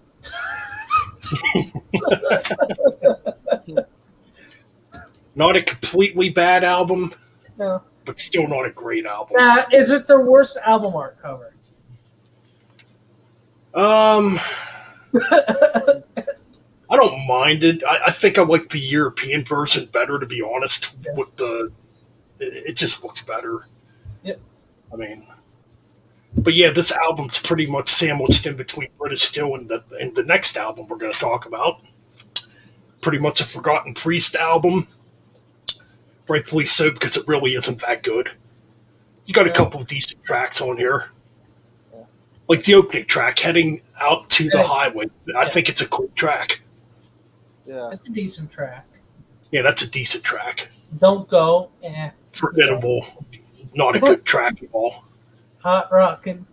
Oh, Jesus Christ. I want to go. Fucking, I can't. I want to go. I want to go. I want to go. Hot rockin'. It's like, what I the want fuck? to go. Hey, let's go to the fucking bar and forget about that song. you might need some drinks after that. The Then fucking you video. have Turning Circles. No, the video for Hot Rocking's even worse. Oh, Jesus. The video That's back just- is so corny. That's definitely where Rob's, gay side was coming out easily on that video. Dude, yeah, exactly. Oh, Whatever Lord. floats I say whatever floats your boat. Yeah, Turning Circles, not Yeah. terrible, but it's not great either. Desert Plains. The best track on the album, Yes, it is. killer freaking track. Solar Angels. Another killer track. I do like Solar Angels. Solar You Angels is say, an yeah. You say yes. Oh Lord, Ugh. Lord, tranquilize me now. What a terrible song. I thought Hot Rockin' was bad. Holy fuck! You say yes. What the fuck were you thinking, Priest? Oh, he grab a pitchfork, toss him, burn him, fire All right, him. so we got all the way. I Troubleshooter. honestly don't. It's pretty forgettable. Troubleshooters. All the way it's pretty good. Troubleshooter, yeah, it's an alright track. I do like Troubleshooter. On the run. Kind of has like an AC/DC vibe to it. It's alright. On the run, meaning I'm running away from this album. Yeah, it's not a great track. Yeah, I agree. And if I So there's like literally only 3 good songs on this album. and there is bonus tracks yet again. Yeah, what Thunder is it? Road, Oh recorded, yeah, Thunder Road. which That track was all. yes, It was an okay track. and they played Desert Plains live, Missouri, 1986 in St. Louis. They played Desert Plains live. So yeah, I already know when I'm scoring this album. I think I was a little too generous when I reviewed it and gave it like a 6.5 out of 10. I think my ranking has changed since then. Yep. Mm, By 4 out of 10. I'm gonna go lower. I'm gonna give it a 2. 2 out of 10. Yeah, it's just fuck It's that. I'm on gonna give the it. lows. I'm gonna beat all of you. I'm gonna give it a 1. Oh. That's a 1. That's a 1. I mean, I love Priest. Don't get me wrong, but like, oh man, it's Well, you just could that definitely- album. Does You could it seem like they just didn't give a shit about recording this album? To be honest, I feel like they did. well. The thing is, I think they were trying to cash in off the success of British Steel on that album, and it just didn't work. They wanted to make British Steel Part 2. Well, Yeah, pretty much. they made no Part 2. That point of entry is definitely the watered down version of British Steel. Yeah, pretty much. It's pretty much what it is. It's more commercial sounding. It's just not. But I besides wouldn't three call it tracks, But once we get to I our, wouldn't even call it a point of entry. I call this album point of whatever. ooh, now this album is very important. This next one. Oh, the next one's a decent album. The next one, moving on. the next one's my favorite album of all time. by the way. Just got some fuel here. Yep. Oh yeah, the next album is a vast improvement. Yes. I'm Yeah, talking now- a vast improvement. Possibly my favorite album art cover. From the My favorite It's, album it's part. definitely killer, dude. Okay, I could tell you a great story about this album too. Because this album, I almost had a tattoo of it until it got removed. Ooh. Yeah, exactly. Mm, So, yep, next album we're talking about, obviously. Everybody knows this album. yes. You talk Yeah. about a vast improvement, though. Damn. There's a good reason why I have it on my jacket, actually. Wait a minute.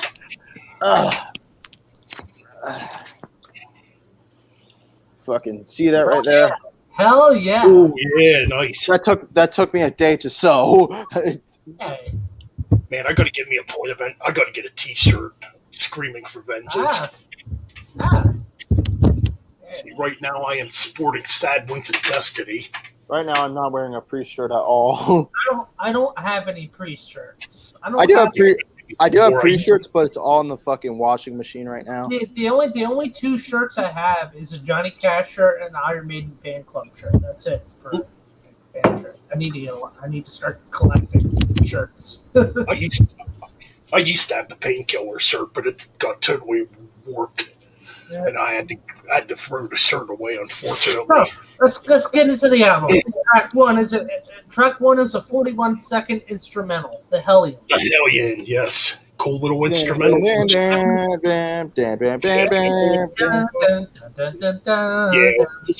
just excellent.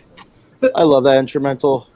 And track 2, Electrica. Leading into Electric. Oh man, what a killer track! And it's so cool live, man.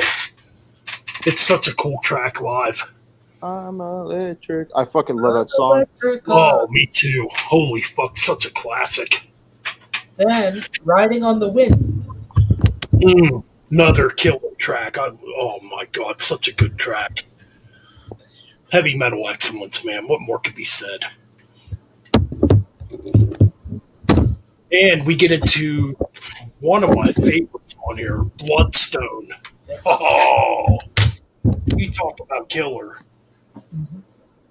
Fucking the beginning of it, I can't remember if it's Glenn or KK that plays the opening guitar solo in the beginning, but it's fucking killer. I think it's Glenn that plays it, or maybe it's KK that plays it. Fucking damn, no. it's good. Bloodstone. Such a killer tune. Then, we got track 5, Take These Chains. I like that song. I do too. I like it too. A lot of people don't like it. I fucking love it. Yeah. Then you I got think it's a great deep cut, man. Pain and Pleasure. Now, Pain and Pleasure might be the weakest track on the album. I'd rather have Pain and Still Pleasure. not Hey, It's still not a bad track, though. it could be a sex joke. I'd rather have Pain and Pleasure over Point of Entry. Give me pain, but I'll give you pressure. Yeah. You know, it's like, I'll give you pain, but I won't give you this album. I'll give you pain. I won't give you an entry. I'll just give you this album instead. I'll just give you this album. Yeah, give him point of entry. You're gonna Suffer. make you suffer through this album. And then they're gonna ask, like, can we press the skip on? Like, nope. Here's the topic. We'll listen to this all in one sitting. Right. Point of Entry or St. Anger? Oh, jeez. Okay, that's easy. I'm gonna choose point entry. I'm not gonna put. I'm not gonna. Okay. I'm not gonna put point entry that low. But Saint Anger is just bad. I can't. Yeah, that's just flat out bad. I'm not gonna. I'm like, point of entry at least has something good to it. At least Metallica. something. Yeah. At least there's a couple good tracks on Point of Entry, at least. Yeah. Metallica's comedy album, Saint Anger. Nah, that's tick You're that- tick tock, tick tock. either that Lulu. That become a thing. Yeah, for real. Damn Metallica. Back to Screaming for Vengeance. Yep. Okay, we're up to the title track, Screaming for Vengeance. Fucking killer, man. Killer. Just ripping speed metal. Then Guitar solos, man. Then track 8, you've got another thing coming. I think it's better than Breaking the Law. Well, yeah. Still don't really got to talk about it. No. No, it's so everybody knows it. Yep. You got Fever. Underrated track. I think Fever's fucking killer. And you got Devil's Child, which is my favorite track on the album. Another excellent track. Devil's Child. You're the devil. That's another song that they very rarely play live. I know. They very rarely play. Yeah, you can actually, if you type online, Judas Priest 50th anniversary tour set list, you can find the live set list online. They're afraid of another lawsuit again. They're thinking it's going to be backwards again. How in the world is it backwards? So, yes, Screaming for Vengeance. A fucking vast improvement over Point of Entry. And we have another. I'm going to give this album, oh, jeez. I think I'm going to give it a 9 out of 10. I'm going to give it a solid 10. Fuck all you guys. I'm going to give you a 666. That's okay. Okay. I put a patch on my arm for that shit. If that is not that, then I don't know what it is. Yeah, I'll give you a patch. I'll accept the patch. So, this had a lot of bonus tracks. A lot. What? So, a track called Prison of Your Eyes, recorded during the sections. Which was actually re-recorded for a Halford album. Yes. Yes. And Devil's Child was played in 1982. Yep.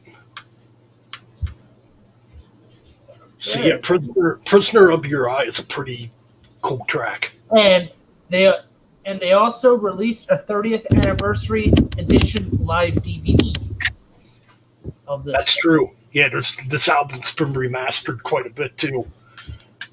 I mean, which I think the live DVD has Electric Eye riding on the wind, headed out on the highway.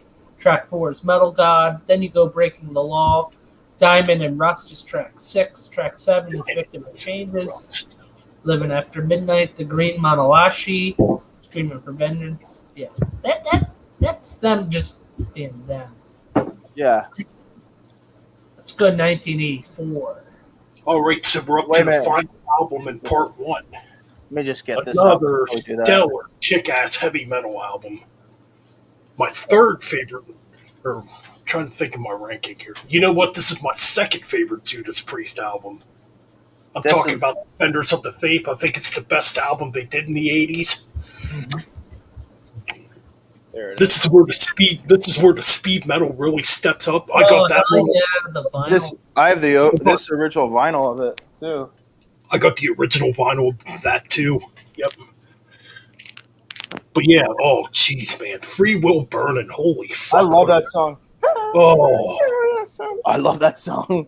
Me too. That's one of my all-time favorite Priest tracks. Track 2, Jawbreaker. Well, back to Free Will Burning quick. Oh my god, just excellent, fast. Mm-hmm. Again, another track that just has excellent trade-off guitar solos. That opening riff for that is awesome. Oh my god! I think we forgot about who was on drums. Still Dave Holland. Yeah.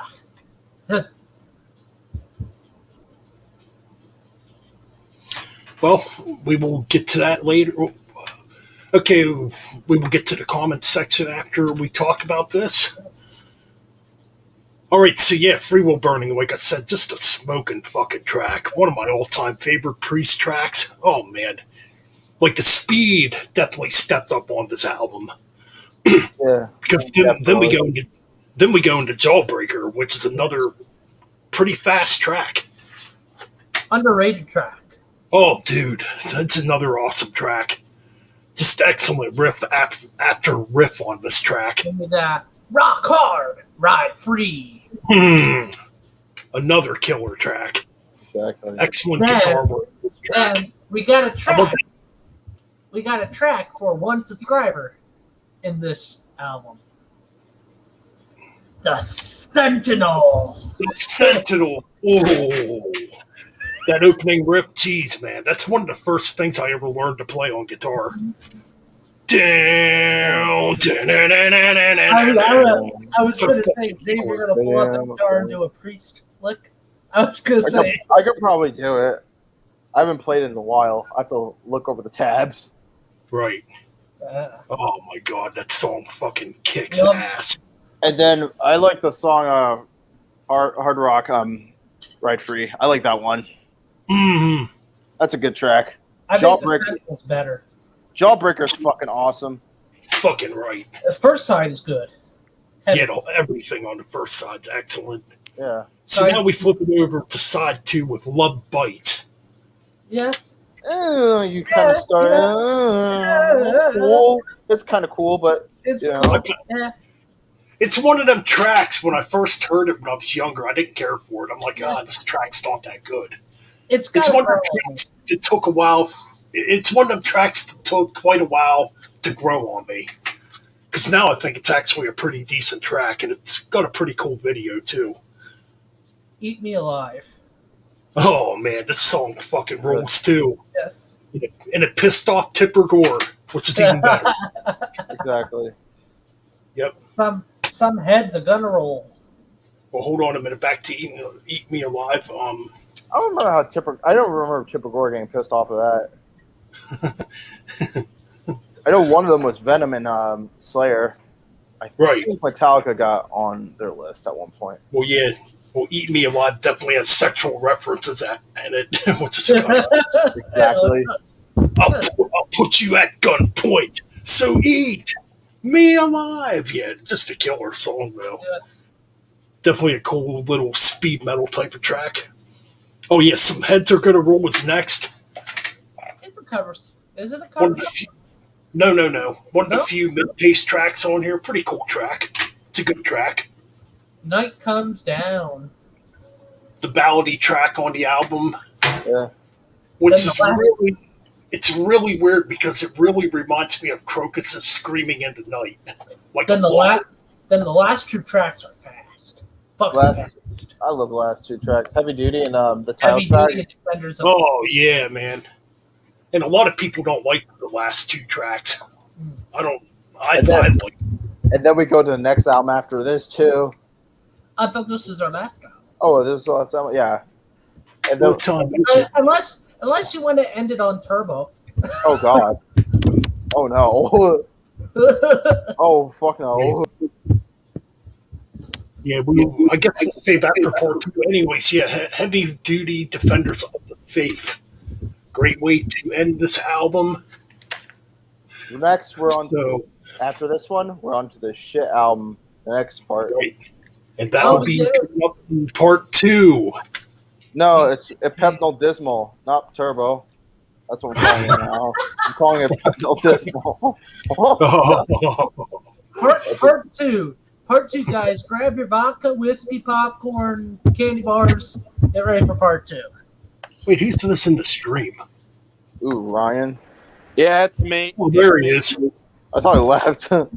Yeah, he came back. Yeah, I'm coming back, but I'm gonna be muted. So until you get All right, to it, well. until you get to us here, what album are y'all on? Well, we decided to split this into two parts. We're on Defenders of the Faith now, so it's going to be the last album So for this part. basically, I just missed. Unless you guys want to do all the albums in one episode. No, I think the only ones I got, I missed it. Dang it! Y'all just talked about screaming. Because it'll be like a 4 hour long. Nah, we're going to split it up because it'll be way too long of an episode. So yeah, the final album, Defenders of the Faith, 10 out of 10 in my 10 opinion. out of 10. 10 out of 10. And, It is my no, number. 666. It is my I number. will give only 4 albums in my opinion that get that, and you'll figure out the fourth one is. Oh yeah. Is it Redeemer of Souls? Fuck no. Not a billion years. I'm sad that I missed screaming. I'm sad I missed screaming because I didn't know y'all were talking about screaming for vengeance. Yep, we were. God I mean, you damn. could talk about it quick if you want to. It's my personal favorite Judas Priest Yeah. album. Hey Ryan, how do you feel about Point of Entry? I don't really care about point of entry. Oh, welcome to the club. It's okay. So what did y'all give? What y'all give screaming? Ooh, I gave it a 666. Okay, what about? I gave it a 9 out of 10. I gave it a 9 too. I agree with Ben and Mike. 9 is a good album. 9 Now- is a good score. I love this album. I think Now it's awesome. tell Brian the rankings we gave for Point of Entry. I gave it a 1.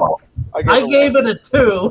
I gave it a 4. I was the more generous one. You know what? Fuck it. I Actually, can't say. I'll give it a 1. Actually, I don't know if it's that bad. I was about to give it negative numbers, but okay, I'm not gonna. It's not that bad. It's not like Metallica Reload. Yeah. Let's be not too harsh on it. I didn't ask At Ryan least this. 3 songs save it. I didn't ask Ryan this. But Ryan, which album do you prefer, Point of Entry or Saint Anger? I want to ask Ryan that. Saint Anger.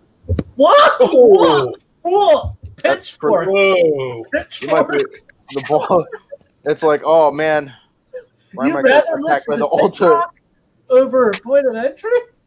I rather Yep. listen- No hesitation. I rather just point entry than TikTok any day. Oh, great. We lost all our viewers. Yeah. You say yes. Alright. Yeah, I often wonder what kind of subscribers I really have subbed to my channel because it's like the dedicated ones stick around and you get ones to kind of linger in and out. It's like, Like Zach, Travis, Speed King, Ron, Discord. That's every. These guys are Hey Ben, you know what's funny is that everybody, even on every social media, I have live streams on Instagram. Ryan could tell you too. I have live streams on Instagram. There's like only 2 people, and I have like what, 4,000. Yeah, you got like 5,000 4,000. You got a bunch of followers. I have like a shit ton of followers. Oh, Ben, me, Ryan, and Xavier looked up that asshole that was bullying me in all of my channels. Did you find out who it was? We found the dude's channel. He has one video, and it's just a pop music video. And he Oh, yeah, you were telling me about that. Yeah. Oh, man, you motherfuckers are pathetic. Nothing better to do with your lives than sit on the internet all day. I also found that asshole. Yeah, that, I was dude, trying to say that here's dude here's my was streaming in the CD, AC/DC power Wait a up. minute, Ryan. You're gonna like this. I think I only have 2 Judas Priest albums: "Screaming for Vengeance" and the first disc of Nostradamus. Yes. Oh. Hey, I got them all. Are you gonna? I think it was because of that. Seeing the 50th tour, Xavier? I had always What? wanted to get. Are you this. seeing their 50th anniversary tour this I'm summer? not sure. I'm not sure. I'm looking into it. I can't. I probably can't either. The one time they're going to be near me, it was going to be. They're going to be in Reading, the PA one time on they were September gonna be- 8th. That's They're not gonna be close to 4 me. hours away. No. And I gotta fucking work. It's like, damn it. Isn't like Reading like I 3 mean- hours or 4 hours for me? I mean, Probably. It's only Ben- like a half hour for me. I mean, Ben, you could call in sick. Don't tempt me. Don't tempt me, man. Yeah, I'm going to a Judas Priest concert. I can't make it to work. Like, come on, man. I got to do this for heavy metal. I got to do this for the Priest, man. Hey, I gotta disturb the priest. Oh, I should mention this is a remastered version. Of I have that same version actually. Yeah, I Hey, got Ryan. all. I Nice. I have that same Right. exact. I Right. don't have everything. Did you know that Hellbent for Leather has 2 title tracks, Killing Machine and Hellbent for Leather? I have both. Yes. Not many fans I know. always preferred Hellbent. I preferred Hellbent for Leather as a I prefer Killing Machine. Well, I prefer It's the same freaking album. Hellbent for Leather. both. I like, to be honest. Although Yeah, it's the same Although- fucking album. The Rage Pretty much. is my all-time favorite Priest song. I love The Rage of all the That others. is a killer track. Stiller. Fuck yeah. Yeah. But, well, Fucking awesome album. No? Part look at 2. the comment. Let's look at the comment section here real quick. Dark Not Ray many Cricket's comments. We only have 2. Not really. Two viewers. Where'd it go? Zach, guys are pathetic. Zach Blavitt. I love Sin After Sin. Speed King, Green Manalishi is such a classic. As a kid, the name Judas Priest scared me. But at the same time, I was so curious to check out the music inside. Hell yeah. Tell you. What is your favorite Priest? What is your favorite Priest album since Rob Halford returned to the band? Nostradamus. Ooh. Honestly, I like I'm gonna say Firepower. Redeemer of Souls. I was gonna say Firepower for me. Yeah, Firepower is like the greatest one. That's fucking awesome. Redeemer of Souls was the very first Priest album I ever bought. So Judas, that's Nostradamus was the first Priest album I ever bought. I believe I still have this one. So we got Electric Eye, great stuff. Damn right. Jawbreaker is in my top 5 Priest songs. Put speed metal there. Pure speed metal there. Excuse me. I'm waiting for Nostradamus and Firepower. Wait till part. Part 2, we will definitely be talking about all those albums. Yeah. But Yeah, bring strangely, me in when you're talking about Nostradamus, because that's. Oh, and Painkiller. Those are probably the only 2 in part 2 I'll talk about. Remember, guys, you got to support us. You got to subscribe to our channels. Subscribe. Exactly. Subscribe to Rock and Roll Snaggletooth. That's Yes. how we fucking roll, guys. Subscribe to Rock and Roll Snaggletooth. Subscribe to Metal Mikalypse. Subscribe to Damage Incorporated. And definitely subscribe here. And hit that damn like button. Yeah. Wrong way. A lot of you are not hitting that like button, and I'm sick of telling you to hit that There's like Mike button. right. There's Mike right there. There's freaking Xavier right here. There's me, and then there's Ben. There's Above Ben. me. There's Ryan. There's Ben. There's Xavier. Right here. Yeah. I can't point which way. I'm literally pointing at the fucking side. It's the Look on the side. Look at the side of your computer. I'm right over there for you. Yeah, Look over there. Where'd you guys go? yes, Oh, it's the Metal Beatles, Yeah. the Fearsome Four. I've got blisters on my fingers from playing drums. No, but Ryan, did you hear about the lawsuit? John Lennon. Ryan, oh yeah, did you guys Wait, talk we don't about the Priest We don't have a lawsuit? bass player. I don't Oh, yeah. really want to know. I don't really care. Oh, it was about a cover song. It's pretty hilarious, Ryan. All right, I guess this is going to be the stream for tonight. Unless anybody else has anything else to say. All I gotta say is, you motherfuckers, rock on, and don't be Subscribe troll- to Damage Incorporated. And Damn it, yeah. Subscribe. Metal Mike's words of wisdom. No trolls, now. no haters. You guys know what to do. Keep rocking. Yep. Yeah, don't be a jacktard. Don't be an asshat. Yeah. Don't be Keep asking. it Don't be an Yeah, asshat. exactly. Yeah. All right. Alrighty. I'm out. Signing out. Signing out.